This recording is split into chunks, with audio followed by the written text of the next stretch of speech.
go quite nicely there. It'll run a good race at the $8 odds. In for third, I do like Truly Discreet. It's having the quick backup, finished by Twitchy Frank. The start prior to that beat Ocean Deep. Ocean Deep came out and obviously won last week, so it's got some good form around it. I can see it running a good race at nice odds, and Raquel Clark on top in the saddle before she goes over to Singapore. Good luck, Raquel, with that. Look, barrier 12, bit of a concern, but I think it can run a nice race. Even fourth, number 7, Temple of Bell, return to winning ways last start, was a fantastic run. And I can see it running a nice race at $6 odds, so that'll cap out the top 4. Just left Music Bay out. Look, was a bit disappointed with his run last start. And I think perhaps it's coming to the end of its prep, and that gives me a little bit of a query coming into this. I just couldn't back it really. I couldn't put it in my numbers. And also another one at huge odds that I wouldn't be leaving out of a multis quaddies or first fours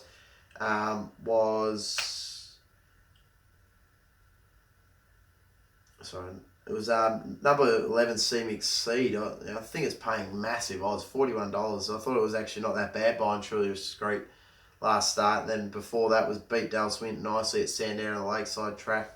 So, I think that's paying well over the odds, that horse, number 11, Seam Exceed. But relatively confident with him on top with number 1, Spanish Reef.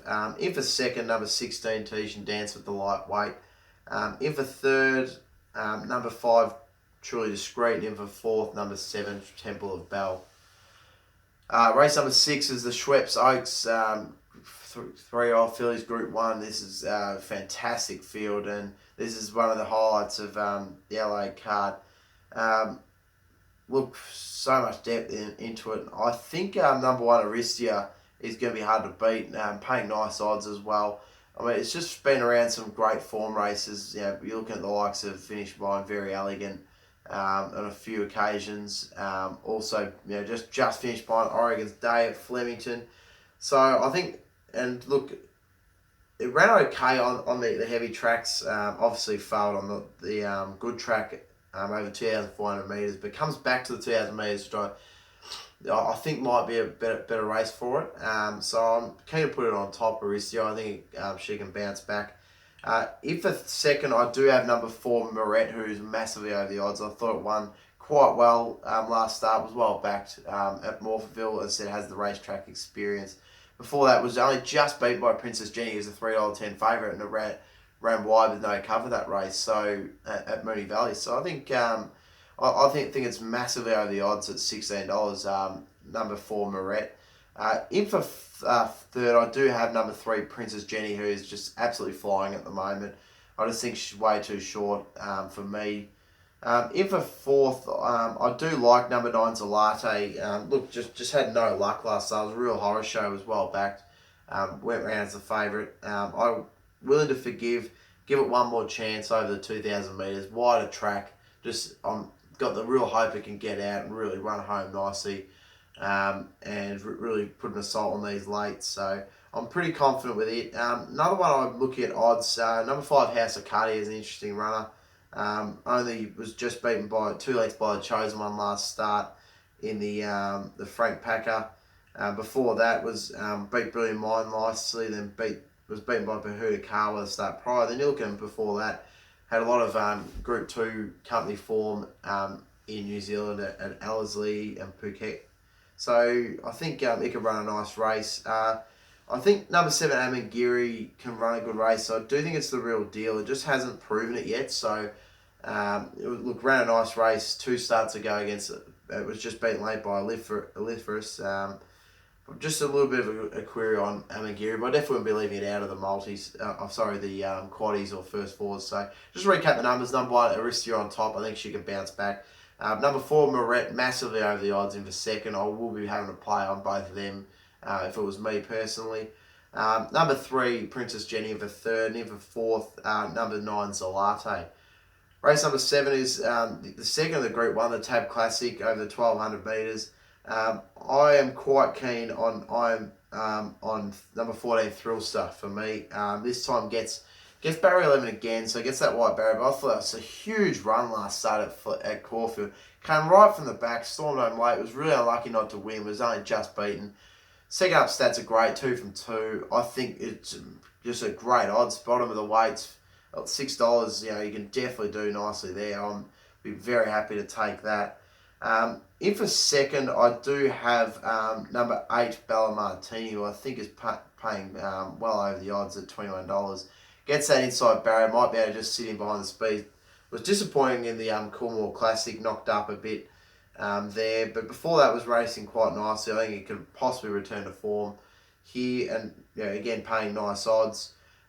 In for third, I do have number 1 Sprite. The wide barrier is a concern. If I had a barrier, I'd be more keen to back it.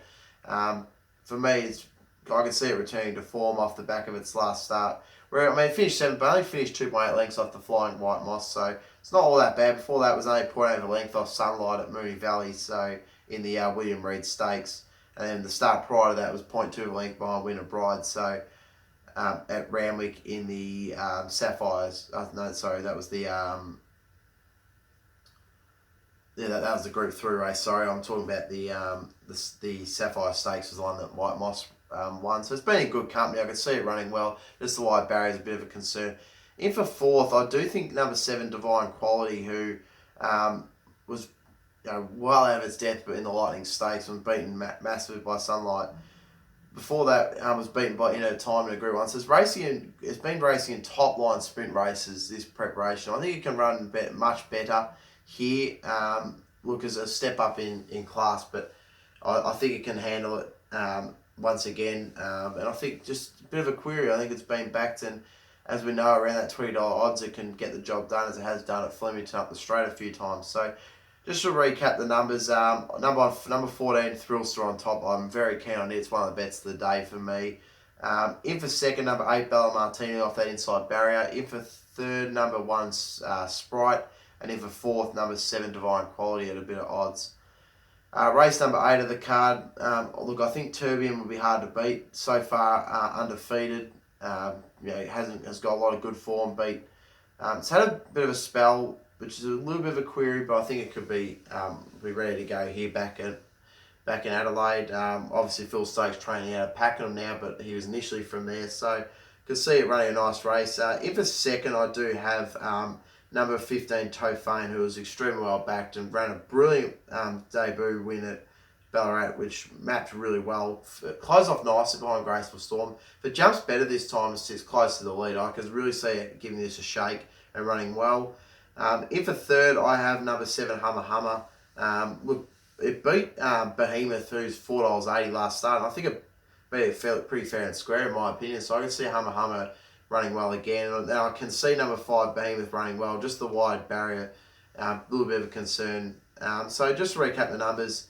Number 2 Turbium on top. In for second, number 15 Tofane.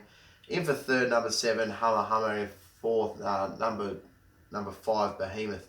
So that's the Morphettville and Flemington cards wrapped up. Stay tuned for the Randwick and Gold Coast meetings later on. I'll be posting them up very shortly. Good luck tomorrow. Hopefully we can continue on our good run, and good luck. Happy punting.